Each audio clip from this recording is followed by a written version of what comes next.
It sounds like Bill Belichick has heard the criticism about Matt Patricia and Joe Judge. Bill Belichick telling Dan Shaughnessy at the Boston Globe, quote, "I think they're both good coaches. Ultimately, it's my responsibility like it always is. So if it doesn't go well, blame me. We have plenty of coaches that didn't have previous experience, and it's worked out pretty well with most of them, but not all of them.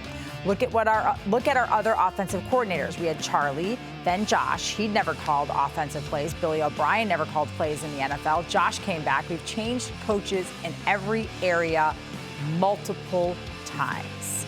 Yes, they did, but a lot of those had experience on the right side of the ball. Curran back with us from Florida. Phil here in studio. Curran, are you buying what Bill is selling? That, hey, man, we've done this before. We've had coaches that haven't had a lot of experience, and it was fine. No, it's really disingenuous, and it's unbelievable to me that he continues to do this, understanding that he's probably not going to get pushback in a press conference. It's a very simple way of addressing this. To succeed Charlie Weis, if he had taken Romeo Crennel or Pepper Johnson and put them to succeed Charlie Weis, then we would have a better comp to what we're seeing right now. All of those coaches that he mentioned were groomed on the side of the ball, as you already mentioned, that they ascended into. And Phil, you make a point earlier about Nick Caley. I'll leave it to you. And what things would be like right now if it wasn't a former head coach in Detroit who was a defensive coordinator here, who seemed to get the job only because he was the only guy standing next to Bill when they needed one. Yeah, the counter would be if they had just allowed Nick Caley to ascend into the offensive coordinator role, would we still question it?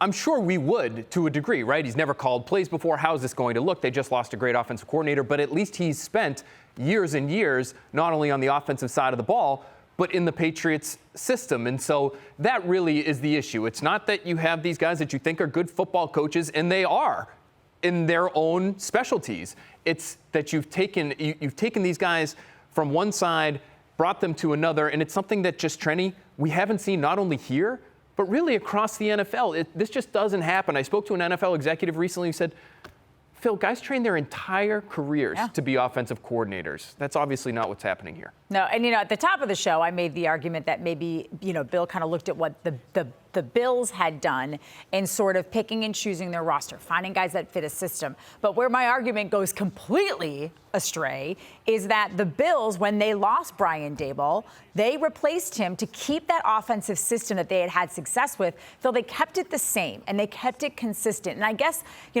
Tom brought up the name Nick Caley. I guess what everyone, I think, is still trying to wrap their brain around is, why not make him why shoot yourself in the foot and not just make him your offensive coordinator? I think there was probably some concern that he might not be here for the long haul. And if this is somebody that you might be losing, if he, for instance, wants his contract to run out here so that he has an opportunity elsewhere after 2022, then maybe you don't want to make that move because you want some kind of consistency. And Tom, in Matt Patricia and Joe Judge, I think he has guys that he knows will be here for a little while, at least. And so that can give him the consistency that he's looking for. But in the short term, you're dealing with guys that have never done this stuff before. But Tom, the counter argument that I think could be, if you have Nick Caley and he leaves, can't you then maybe groom a Joe Judge or somebody else or someone else under him and still have consistency, even if it's not the exact same person?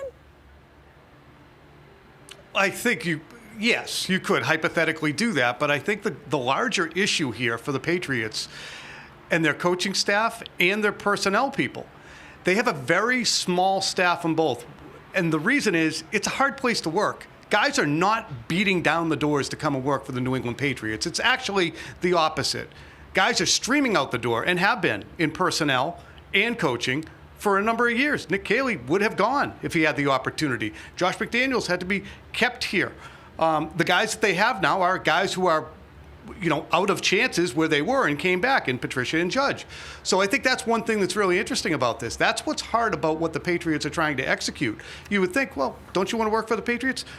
Well, Bill Belichick's a hard guy to work for. You don't get titles. Nobody makes a lot of money, and the pressure is excessive. We hear over and over again about how difficult this place is to work. So it's not a wonder that there aren't a million coaches on this staff who are suitable and ready to go. And when they are, they're guys who, are former lacrosse players or all went to John Carroll University. Or it's really an interesting and unscrutinized aspect of the coaching continuity.